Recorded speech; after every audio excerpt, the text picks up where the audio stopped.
வாழ்க வையகம், வாழ்க வையகம், வாழ்க வளமுடன். குரு வாழ்க, குருவே துணை. குருவின் மலரடி போற்றி. சிந்தனையை, உடல் நலத்தை சீரமைத்து உய்வித்த குருவே வாழ்க. தியானமே யோகம், யோகமே ஞானம். தமிழ் ஆனந்த யோகம் வாழ்க வளமுடன். இன்றைய சிந்தனை தலைப்பு சுத்தவெளி என்பதுதான் முழுமை. முழுமை என்ற ஒரு தமிழ் வார்த்தைக்கு ஆங்கிலத்திலே டோட்டாலிட்டி என்று சொல்கிறோம். தமிழிலேயே நாம் முழுமை என்று சொல்கிறோம். இன்னும் அதை பூரணம் என்றும் சொல்கிறோம். சரி, இப்போது முழுமை என்ற ஒரு வார்த்தையை நாம் பயன்படுத்தி விட்டோம் என்று சொன்னால், அதற்குள் எல்லாம் அடக்கம் என்றும் எடுத்துக்கொள்ளலாம். அதற்குள் அடங்கியிருக்கக்கூடிய அனைத்தும் அதுவாகத்தான் இருக்கிறது என்றும் எடுத்துக்கொள்ளலாம். இப்போது இந்த முழுமை என்பதில் பாருங்கள், அதற்குள் எல்லாம் அடக்கம் என்று சொல்லும் பொழுது அது ஒரு பரிணாம தத்துவத்தை உள்ளடக்கியதாக இருக்கிறது. பரிணாமத்தின் மூலம் என்பது இந்த சுத்தவெளி. இது நாம் மகரிஷி அவர்கள் ஆரம்பத்தில் கூறிய ஒரு தத்துவம். இப்பொழுது பாருங்கள், அப்போ அந்த சுத்தவெளிக்குள்ளாகத்தான் எல்லாம் அடங்கியுள்ளது என்று சொல்கிறோம். இப்போது தன்மாற்றத்தின் மூலம் என்பதுதான் சுத்தவெளி என்று அதை நாம் சொல்லி பார்த்தோம் என்று சொன்னால், இப்பொழுது என்ன தெரிகிறது என்று சொன்னால், அதற்குள் அடங்கியிருக்கக்கூடிய அனைத்தும் அதுவாகவே இருக்கிறது. இப்படி சொன்னோம்னா அது தன்மாற்றம் என்ற நிலைக்கு வந்துவிடுகிறது. அப்போ மகரிஷி அவர்களுடைய வாழ்க்கையிலே இந்த தத்துவ ஆராய்ச்சிகளில் அந்த பரிணாமம் என்ற நிலையிலிருந்து தன்மாற்றம் என்ற நிலைக்கு ஒரு உயர்ந்த தத்துவத்தை கொடுத்தார் அல்லவா? ஆக அங்கு தன்மாற்றம் என்று வரும்பொழுதுதான் அங்கு மகரிஷி அவர்களுடைய அத்வைதம் என்பது முழுமை பெறுகிறது. பரிணாமம் என்று சொல்லும்போது கூட அது ஒரு துவைதம் போன்ற ஒரு தோற்றம் தெரியும். தன்மாற்றம் என்று சொல்லும் பொழுது அங்கே அத்வைதம் முழுமை பெறக்கூடியதை பார்க்கிறோம். அது மட்டுமல்ல, இந்த தன்மாற்றம் என்ற நிலை வந்த பிறகு நான் யார் என்பதற்குரிய அந்த விசாரணை அங்கும் முழுமை பெறுகிறது. நான் யார் என்பதனுடைய அந்த ஆய்வின் இறுதியிலே நாம் அறிவாகிய தெய்வம் என்று சொல்லுகிறோம் அல்லவா? அப்பொழுது இது தன்மாற்றமாக இருக்கும் பொழுது அதுவே தான் இதுவாக இருக்கிறது என்ற ஒரு நிலையை நாம் உணர முடிகிறது. சரி, இப்போது இதுதான் முழுமை என்று சொல்லுகிறோம். அப்படி என்று சொன்னால், இப்பொழுது இந்த பிரபஞ்சம் என்று சொல்லுகிறோமே, கோடிக்கணக்கான நட்சத்திரங்கள், ஒவ்வொரு நட்சத்திரத்தையும் சுழன்று கொண்டிருக்கும் எண்ணற்ற கோள்கள், அந்த ஒவ்வொரு கோள்களுக்குள்ளாகவும் பஞ்சபூதங்கள், ஓரறிவு முதல் ஆறறிவு வரை எண்ணற்ற ஜீவன்கள், இவ்வளவையும் பார்க்கிறோம். இவ்வளவும் அந்த முழுமைக்கு உள்ளாகத்தான் இருக்கிறது. இத்தனை பிரபஞ்சத்தையும் சூழ்ந்து அழுத்திக் கொண்டு, தாங்கிக் கொண்டு, இயக்கிக் கொண்டு, இன்னும் எத்தனை வார்த்தை வேணாலும் போடலாம், இருக்கக்கூடியது அந்த முழுமை என்று சொல்லக்கூடிய சுத்தவெளியாகத்தான் இருக்கிறது. சரி, அப்போ இது முழுவதையும் சூழ்ந்து அழுத்திக் கொண்டு இந்த பிரபஞ்சத்தை தாண்டி இருந்து கொண்டிருக்கிறதா என்று சொன்னால், அப்படி மட்டுமல்ல, இந்த இயக்க பிரபஞ்சத்துக்கு உள்ளாக ஒவ்வொரு அணுக்களுக்கு ஊடேயும் ஒவ்வொரு அணுவின் மையத்திலேயும் ஊடுருவி அதே சுத்தவெளி என்பது நிறைந்திருக்கிறது. அப்போ ஒவ்வொரு அணுவுக்குள்ளேயும் அப்படின்னு சொல்லிட்டோம்னா அணுக்களின் கூட்டாக இருக்கக்கூடிய பஞ்சபூதங்கள், ஒவ்வொரு பஞ்சபூதங்களும் ஒரு அணுவின் கூட்டு தானே.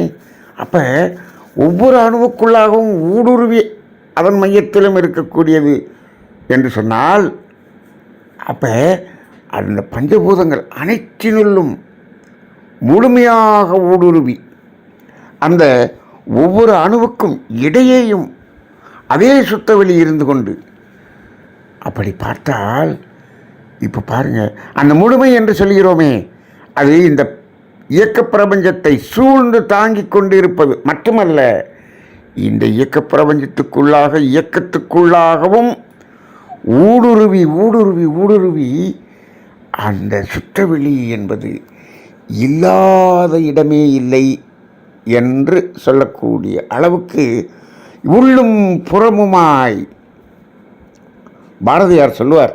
இதை அவர் வர்ணிக்கும்போது அவர் பரசிவ வெள்ளம் என்ற அந்த பாடலிலேயே அவர் சொல்லுவார், உள்ளும் புறமுமாய் உள்ளதெல்லாம் பாழாகும், வெள்ளம் ஒன்று உண்டு அதனை தெய்வம் என்பார் வேதியரே என்று 2 வரிகள் இருக்கும். உள்ளும் புறமுமாய் உள்ளதெல்லாம் பாழாகும் என்று சொல்வார். பால், அப்பால், அப்பாலுக்கு அப்பால், இப்படியெல்லாம் சொல்லிக்கொண்டே செல்லலாம். அப்போ இந்த இயக்க பிரபஞ்சத்துக்கு உள்ளும் இருக்கிறது, புறத்திலும் இருக்கிறது. புறத்தில் சூழ்ந்து அழுத்தி கொண்டு இந்த பிரபஞ்சத்தையே தாங்கிக் கொண்டிருக்கிறது என்று சொன்னார். ஒரு கற்பனை செய்து பாருங்கள், இந்த பூமியினுடைய அளவு எவ்வளவு, இதனுடைய எடை எவ்வளவு. இந்த பூமியை தாங்குவது என்றாலே எவ்வளவு பெரிய விஷயம்.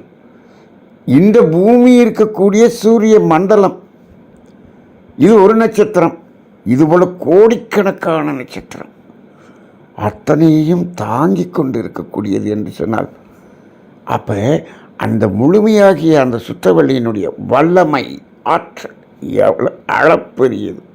அளப்பெரியதுன்னு சொல்லக்கூடாது, அதையும் என்ன சொல்லிடணும், முழுமை என்று சொல்லிவிட வேண்டும். அந்த ஆற்றலும் முழுமையாக இருக்கக்கூடியது அந்த சுற்றவெளி. சரி, இத்தனை இயக்கங்களும் இயங்கிக் கொண்டிருக்கிறது, இத்தனை கோள்கள் நட்சத்திரங்கள் இயங்கிக் கொண்டிருக்கிறது, இந்த வெளிக்குள்ளாகத்தானே இயங்கிக் கொண்டிருக்கிறது. எங்காவது ஏதாவது ஒன்று மோதிக்கொள்கிறதா? அதனுடைய இயக்க ஒழுங்கமைப்பில் சரியாக இயங்கிக் கொண்டிருக்கிறதா? நம்ம இப்போ மனிதர்களுடைய இந்த வாகன ஓட்டத்தில் எத்தனை மோதுதல், எத்தனை ஆக்சிடெண்ட், இந்த பிரபஞ்சத்தில் ஏதாவது அப்படி இருக்கிறதா? அந்த இயக்க ஒழுங்கு பர்ஃபெக்டாக இருக்கே, அந்த அறிவு. அப்போ இவ்வளவையும் சரியாக இயக்கிக் கொண்டிருக்கக்கூடிய அந்த அறிவு என்பதும், அதுவும் முற்றறிவு என்று சொல்லக்கூடிய முழுமையான அறிவாக இருக்கிறது. அப்போ ஆற்றலும் அறிவும் அந்த சுற்றவெளியாகிய அந்த முழுமை என்பதில் முழுமையாக இருக்கிறது. அதனால தான் அதை என்ன சொல்லிடுறோம், பேராற்றல், பேரறிவு என்று சொல்லுகிறோம். சரி, அந்த சூழ்ந்து அழுத்தி கொண்டிருக்கக்கூடிய சுற்றவெளியின் எல்லை எவ்வளவு இருக்கிறது? எல்லை அற்றது, இன்ஃபினிட் என்று சொல்லிவிடுவோம். எல்லை அற்றது, விரிந்து விரிந்து விரிந்து நீங்கள் பிரபஞ்ச எல்லை கடந்து சுற்றவெளியில் விரிந்தோம் என்று சொன்னால் விரிந்து சென்று கொண்டே இருக்கும், எல்லையற்றது. அப்போ அந்த முழுமை என்பதை நம்ம எப்படி சொல்கிறது? அதற்கு மையம் உண்டு, எல்லை இல்லை, எல்லை காண முடியாது. அப்போ அப்படிப்பட்ட ஒரு முழுமை. சரி, இப்போது அதுதானே அசைந்திருக்கிறது என்று சொல்கிறோம். அசைந்தது என்று சொல்லும்போது ஒரு துகள், அது ஒரு சுழல் அலை. இப்போ அந்த சுழல் அலையிலிருந்து விரிவலை, அந்த விரிவலை என்ன ஆகிறது? விரிந்து கொண்டே இருக்கிறது, இதே சுற்றவெளியில் கரைந்து கொண்டே இருக்கிறது, காந்தமாக மாறிக்கொண்டே இருக்கிறது. அப்போ இந்த காந்தம் என்பது எது? எது காந்தமாக இருக்கிறது? அந்த அசையாத வெளி முழுமையான வெளியும் அதே வெளி அசைந்ததினால் வந்த வெளிப்பட்ட அலையும் காந்தமாக மாறியது. அப்போ இந்த காந்தமாக இருப்பது எது? அதுவும் அந்த முழுமைதானே. இந்த இயக்க பிரபஞ்சம் முழுவதும் நிறைந்திருக்கக்கூடியது அந்த காந்தம். அந்த காந்தம் என்பது இயக்க பிரபஞ்சத்தில் ஒவ்வொரு அணுக்களிலும் ஒவ்வொரு பொருள்கள் ஊடுருவி செல்லக்கூடிய அளவுக்கு ஹைலி பெனிட்ரேட்டிவ் என்று சொல்லுவார் மகரிஷி. பெனிட்ரேட்டிவ் அண்ட் பெர்மியபுள், 2 வார்த்தைகள் சொல்லுவார். இந்த காந்தம் என்பது பெனிட்ரேட்டிவ் அண்ட் ஆல்சோ பெர்மியபுள் அப்படின்னு. அது ஊடுருவியும் செல்லும், தன்னுள் ஊடுருவவும் அனுமதிக்கும். அப்படிப்பட்ட அந்த காந்தம், இதை என்ன சொல்கிறோம்?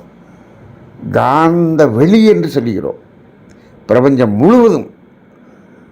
ஆனால் இந்த பிரபஞ்சத்தை கடந்த சுத்தவெளி என்ற அங்கே காந்தம் இல்லை. அப்போ என்ன, இது முழுமையான சுத்தவெளி. இந்த இயக்க பிரபஞ்சத்தில் முழுமையாக காந்தம். அப்போ இந்த சுத்தவெளி என்பது தான் முழுமை என்று சொல்லும் பொழுது அது எப்படி முழுமை என்று பெயர் வாங்கி, அது இல்லாத இடம் இல்லை. மகரிஷி அவர்கள் இதை விளக்கும்போது அழகாக விளக்குவார்கள். ஒரு வாளியில் நிறைய தண்ணி எடுத்துகிறோம், ஒரு 3/4 தண்ணி எடுத்துகிறோம். தண்ணிக்குள்ளே நல்லா ஒரு கிலோ சுண்டலை போட்டுறோம். காலையில் பார்க்குறோம், இப்போ வாளிக்குள்ளே என்ன இருக்கிறது? தண்ணீர் இருக்கிறது. தண்ணீருக்குள்ளே என்ன இருக்கிறது? சுண்டல் இருக்கிறது. சுண்டலுக்குள்ளே என்ன இருக்கிறது? அதே தண்ணீர் இருக்கிறது. நல்லா ஊறிடுச்சு இல்லை? அப்போ என்னாச்சு, இந்த தண்ணிக்குள்ளே சுண்டல் இருந்தாலும் அதுக்குள்ளே ஊடுருவி உள்ளுக்குள்ளே தண்ணி இருக்கே. அப்போ அதுபோல் இந்த சூழ்ந்தழுத்து மாற்றலால் இருக்கக்கூடிய சுத்தவெளி, அதற்குள்ளாக இயக்க பிரபஞ்சம், அந்த இயக்க பிரபஞ்சத்துக்குள்ளாக ஊடுருவி அதே சுத்தவெளி. அது இல்லாத இடமே இல்லை. அதனால தான் என்ன சொல்லிட்டாங்க, இது முழுமை என்று சொல்வதை எங்கும் நிறைந்தவன், எல்லாம் வல்லவன் என்ற பெயர் இதற்குத்தான் அந்த பெயர் இருக்கிறது. சரி, இது சூழ்ந்தழுத்த மாற்றல் என்று சொல்கிறோமே, அது இந்த பிரபஞ்ச எல்லையிலிருந்து சூழ்ந்தழுத்தி கொண்டு இருக்கிறது என்பது மட்டும்தானா என்று சொன்னால், பிரபஞ்ச எல்லையில் சூழ்ந்தழுத்தும் அந்த சூழ்ந்த அழுத்தம் எங்கு வரை வருகிறது? ஒவ்வொரு கோளையும் சூழ்ந்தழுத்தி கொண்டிருக்கிறது. இந்த கோளுக்குள்ளாக ஒவ்வொரு பொருளையும் சூழ்ந்தழுத்தி கொண்டிருக்கிறது. இன்னும் நுணுகி பாருங்கள், ஒரு பரம அணு என்று சொல்லுகிறோமே, ஒரு சுழல் அலை என்று சொல்லுகிறோமே, அந்த முதல் பூதம், அந்த உயிர்த்துகள் அதையும் சூழ்ந்தழுத்து கொண்டிருக்கிறது. அப்போ இந்த சூழ்ந்தழுத்தம் என்பது எங்கே இருக்கிறது? இந்த இயக்க பிரபஞ்சம் முழுவதும் இருக்கிறது. மகரிஷி அழகாக சொல்லுவாங்க, இதை நீங்கள் பார்க்கணுமா, அந்த சூழ்ந்தழுத்தத்தை நீங்கள் பார்க்கணுமா, வாங்க அப்படியே குழாயை லேசாக தரங்க, ஒரு சொட்டு தண்ணி வர்ற மாதிரி அப்படியே லேசாக தரங்க. அந்த தண்ணி அப்படியே வெளியில் வரும், அப்படி நீளமாக வரும். அது அந்த குழாயிலிருந்து அந்த ஒரு சொட்டு நீர் அந்த குழாயில் டிட்டாச் ஆன அடுத்த சனமே அது உருண்டை வடிவமாக மாறிவிடுகிறது. அப்போ உருண்டை வடிவமாக மாறி தான் கீழே வரும். யார் உருட்டி விட்டது அப்படின்னு கேட்பார். மேலேருந்து மலை துளி வருகிறதே, எப்படி நீளமாக வருதா, உருண்டையாக வருதா? அது யார் உருட்டி விட்டது? அதுதான் சூழ்ந்தழுத்தும் ஆற்றல் என்று சொல்வார். அங்கே இருக்கக்கூடிய அழுத்தம். அப்போ ஒவ்வொரு அணுவையும் சூழ்ந்து அழுத்துகிறது. அப்போ இப்படி அழுத்துறதுனால ஒரு அணுவுக்கு மையத்திலும் என்ன வந்து வருகிறது? ஈர்ப்பு ஆற்றல் என்பது வருகிறது. ஒவ்வொரு கோள்களுக்கும் நடுவில் ஈர்ப்பு ஆற்றல் என்று வருகிறது. இதைத்தான் நாம் புவியீர்ப்பு விசை என்று சொல்லிக் கொண்டிருக்கிறோம். விஞ்ஞானிகள் புவியீர்ப்பு விசை என்று சொல்லிக் கொண்டிருக்கிறார்கள். பூமி ஈர்க்கிறது என்று. பூமி ஈர்க்கிறது அல்ல, சூழ்ந்து அழுத்தும் ஆற்றல். இங்கு அழுத்துவது மையத்திலே ஈர்ப்பது போல் தெரிகிறது. அப்போ அது சூழ்ந்தழுத்தும் ஆற்றல் தானே. சரி, மையத்தில் ஈர்த்த அந்த ஆற்றல் அங்கேயே எப்படி அங்கே இருக்க முடியல. அப்போ என்ன ஆகுது? வெளியில் வருகிறது, தள்ளும் ஆற்றலாக வருகிறது. அப்போ கொள்ளுமாற்றலாகவும் தள்ளுமாற்றலாகவும் வருவது எது?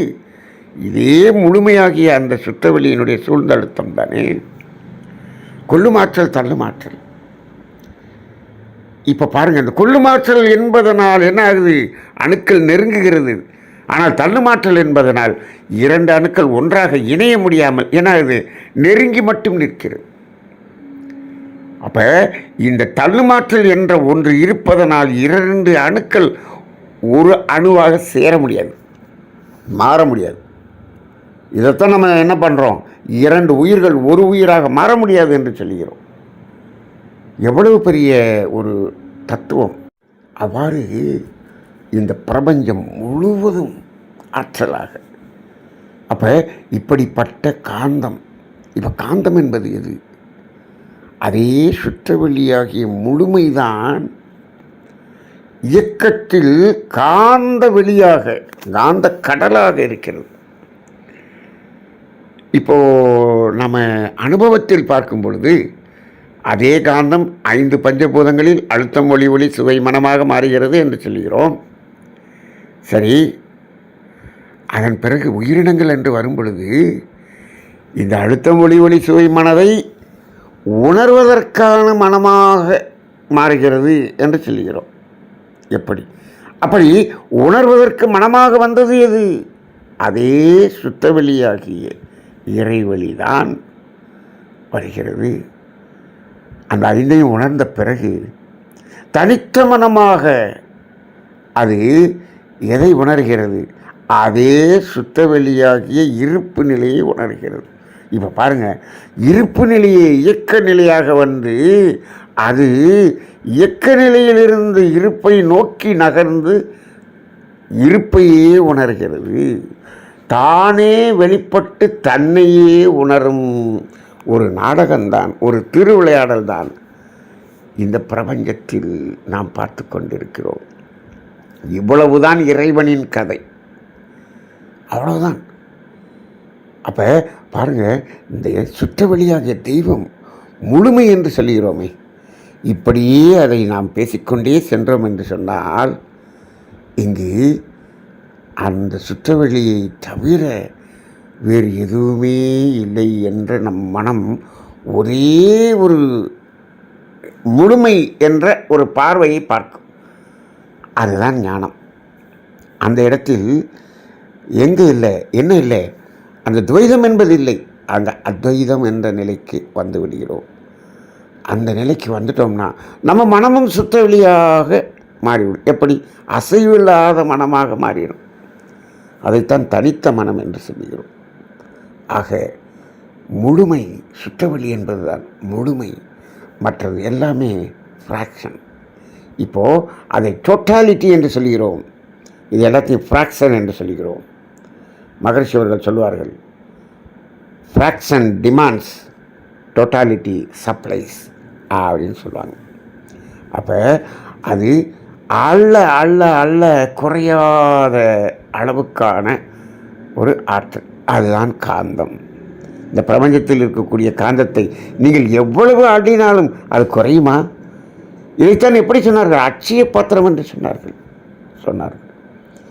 இந்த இயற்கையை இவ்வளவு எளிமையாக அனைவரும் உணர்ந்து கொள்ளக்கூடிய அளவில் இந்த ஒரு சிறிய நேரத்திலே அந்த இறைவனின் நாடகத்தையே நாம் அப்படியே ஒரு சிறிய ஒரு குறும்படம் போல நாம் காட்டிவிடக்கூடிய அளவுக்கு நம்மையெல்லாம் உயர்த்தி இந்த அளவுக்கு ஒரு ஞானத்தை நமக்கு கொடுத்த ஆசான் அருட்தந்தை வேதாத்ரி மகரிஷி அவர்களை இந்த நேரத்தில் நினைவு கூர்ந்து இந்த இன்றைய சிந்தனையை அப்படியே பாவனையாய் கேளுங்கள். அந்த ஒரு இதை கேட்கும் பொழுது அந்த கண்களை மூடி கேளுங்கள். அந்த ஒவ்வொரு இயக்கமும் கண் முன்னால் தோன்றக்கூடிய அந்த காட்சியோடு இதை சிந்தனை செய்து பாருங்கள். அது நம்மை இறை உணர்வு நிலைக்கு அழைத்து செல்லும். நன்றி. வாழ்க வளமுடன்.